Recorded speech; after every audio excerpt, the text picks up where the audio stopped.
How are you? How have you been in the past 1 week?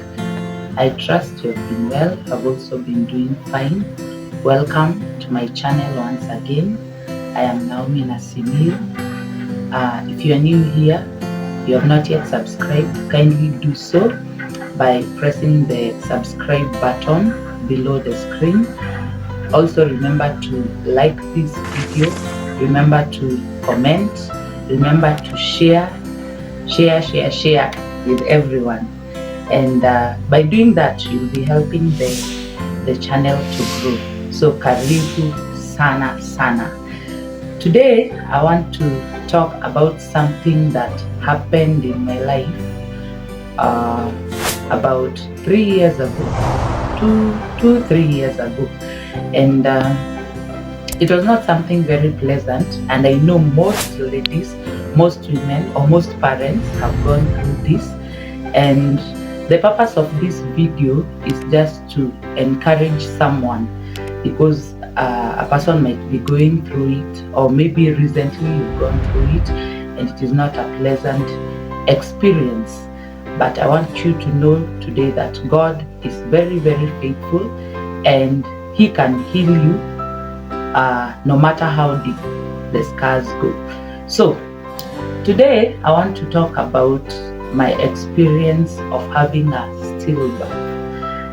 In 2018 I had a stillbirth.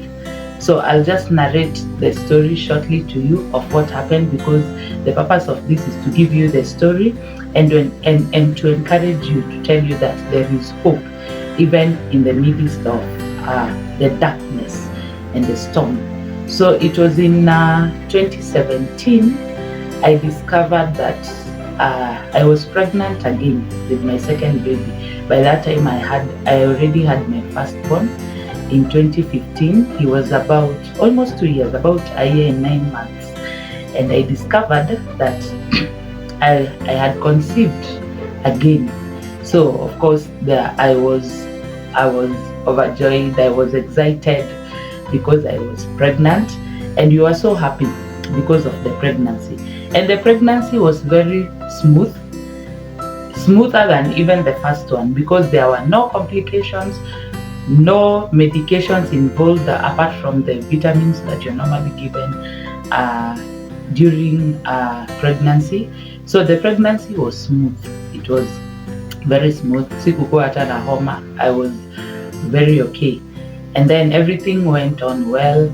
The normal cravings, the healthy cravings, zile cravings wengine wenyu mnakuanga nazo. Mine were healthy cravings. I used to eat a lot of oranges during that pregnancy, and everything went on well. And I was going for my prenatal checkups, and since my firstborn, I had delivered my firstborn through cesarean section, through CS. The doctors advised me that the secondborn, for the secondborn, it would be the same. So I was prepared psychologically, everything. I knew that my secondborn was going to be conceived by a CS. So the days went by, and everything was normal, everything was okay until the last day. So what happens if you are going to deliver through a CS? Normally, if it was premeditated, someone usually goes for delivery maybe a week or 2 before the due date. A normal pregnancy is usually 40 weeks. So if you're going to deliver via CS, you're supposed to go at maybe 38 as per the doctor's directions, mostly between 38 to 39 weeks gestation period. So mine was to be done on the 39th week. After 39 weeks, that is, I was supposed to go and have my CS. So during the last week, now a day before my delivery, because the CS was scheduled for 19th June. So 19th June was on a Tuesday. So on Sunday I told myself, let me go to church, because I know it will be some time before I attend a church service again. So I went to church. Even after service, I was okay. I talked to my friends. I remained after the service, talked to my friends. We had a good time. Then on Monday, I went to town to do something, and my husband was there with me. I went alone, but he joined me there later. So after some time, I started feeling pain. Small. It was the contractions, but now it was at the initial stages. They were not that severe. So I was feeling small pain. It comes, then it goes. It comes, then it goes, and then I felt the urge. I felt something funny, so I felt the urge to go and check. So I went to one of the public toilets there, and then in town, and then I found that the mucus plug had started coming out, and then I knew this. When you see the mucus plug coming out, it shows that probably your cervix has started dilating slowly. So I knew this could pose as a danger, because I had been told that I was to deliver via CS, not normal delivery. So I went, told my husband what had happened. Immediately we looked for a taxi. Then we went to hospital. So when we reached the hospital, of course, after a few minutes, we went to see the doctor.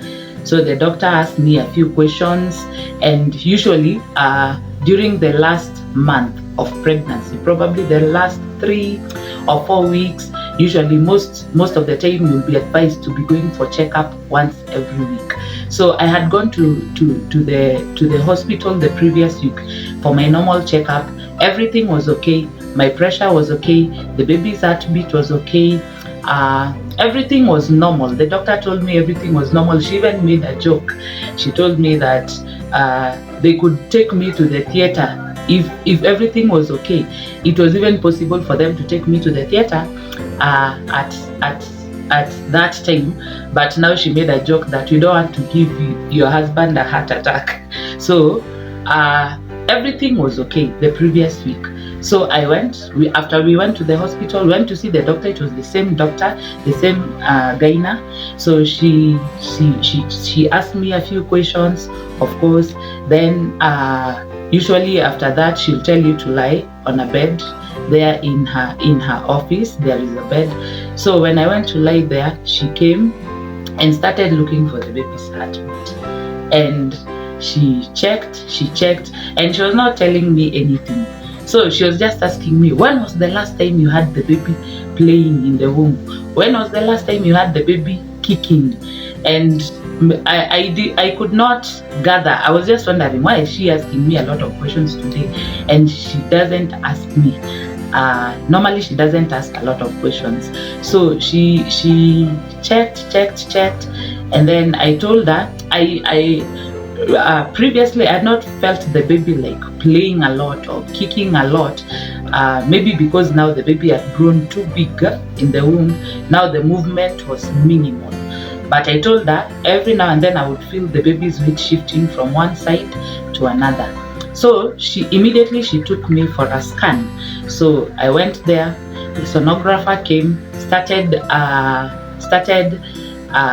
checking the womb and checking the baby, and she did not tell me anything. The sonographer was quiet, unlike other times when you go there, you'd find she was a lady. She would start talking and making jokes. So this time she was just quiet, didn't tell me anything. Immediately after the scan was done, I was taken back to the doctor, and the doctor sat there and asked me again, when did you say you had the baby last? And I told her I can't say for certain or for sure at what time the baby kicked or played, but every now and then I just feel the weight of the baby. Then she told me, the baby, we can't feel the heartbeat. The baby is not there. So I was like, at first I didn't get it. I was asking her, what do you mean the baby is not there? And here I am pregnant. In my mind I'm like, here I am pregnant, very heavy. I'm supposed to have a CS. I was supposed to have a CS tomorrow. What are you telling me? And then she's like, the baby is no more. The baby is dead. we cannot feel the heartbeat. And at that moment, that was when it sank. And just as it sank in my mind that my baby was dead, my heart also sank. It was it was like it was uplifted, the excitement that you're going to have another baby and all that. Then suddenly it's like everything sank, and my heart, it was as if at that moment my heart stopped. I couldn't say anything. I couldn't talk. Time stood still at that time, and she continued talking, and I could not even tell properly what she was saying. She was just talking about something about going to another hospital, going to be admitted in another hospital, that the case should be handled somewhere else. And I was just there. I was like a robot. You're being told, do this, do this, do this, and thank God my husband was there with me. So from there on, it's like he was the one who was in charge. He was the one who was reasoning, making calls.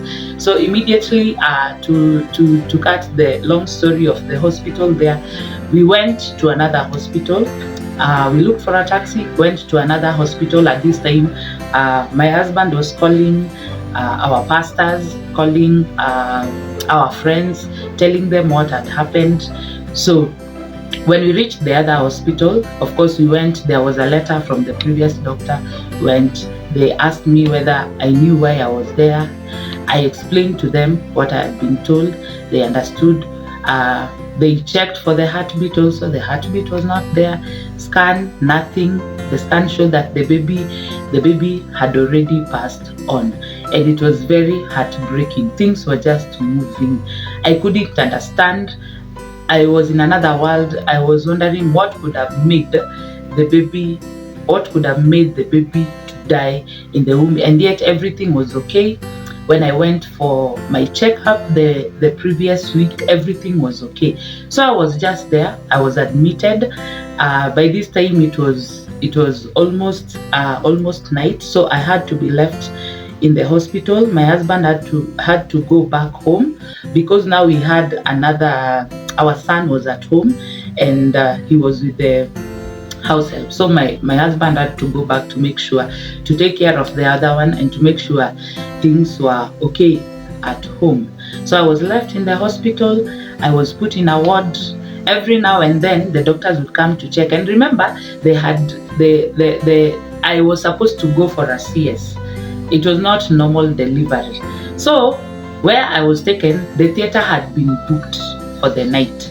So there were a lot of patients, and the theater had been booked. So I was told that I would go to be operated maybe between 4 during the wee hours of the morning, maybe from 3-4 around there.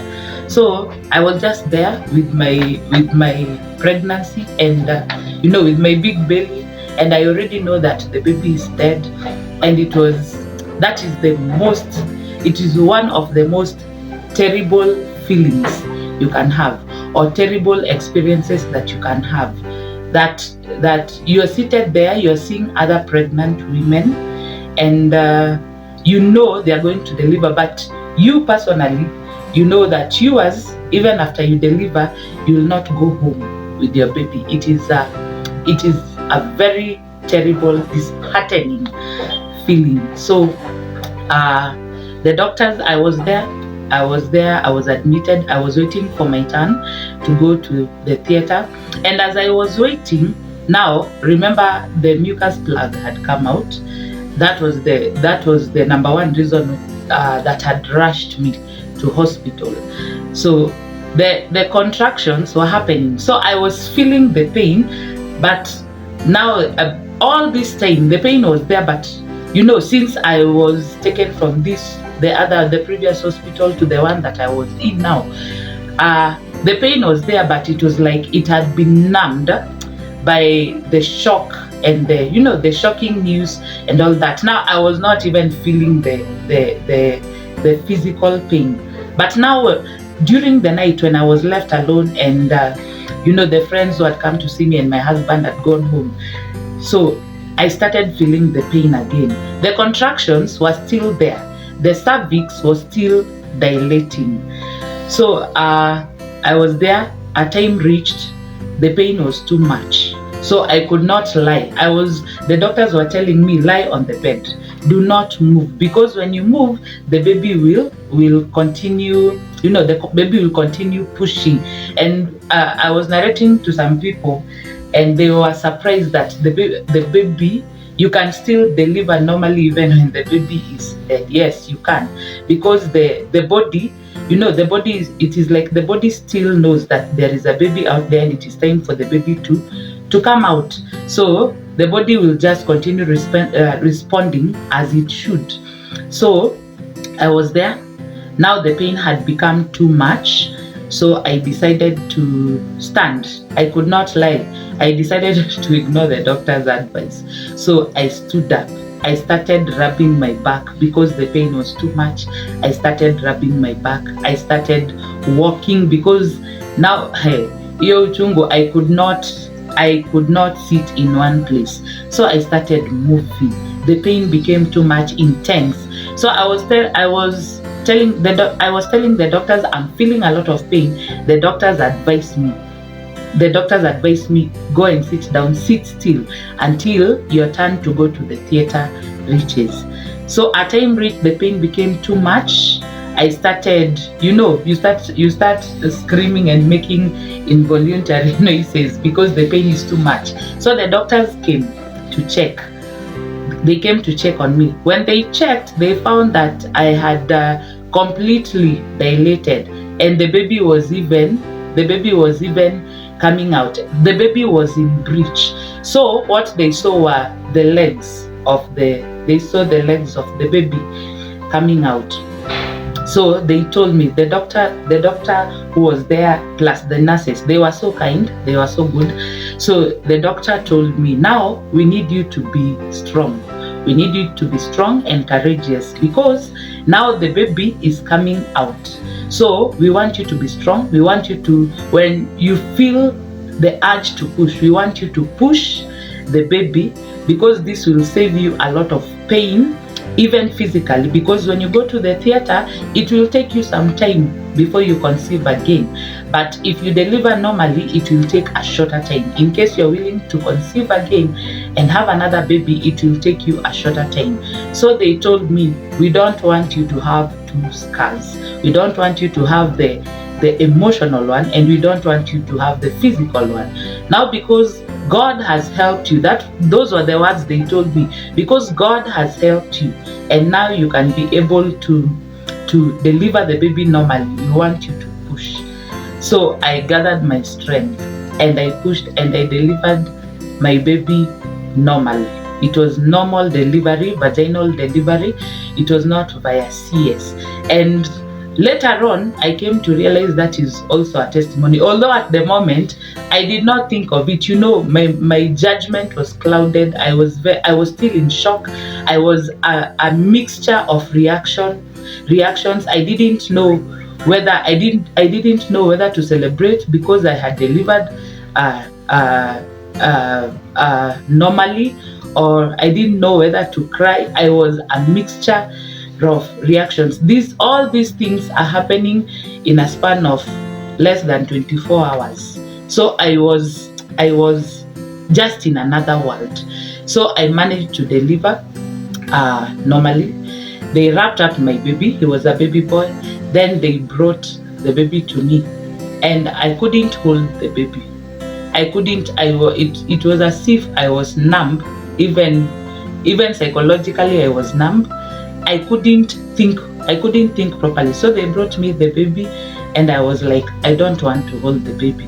But I told them to put the baby on the bed where I had delivered there next to me. So I looked at my baby. We were to call him Adrian. So I looked at my baby there. He was just tiny, just like, just a normal baby. Nothing wrong. He was perfect. Only that his eyes were closed and he was not breathing. So he was just there. I went. The doctor came and told me to go and take a bath.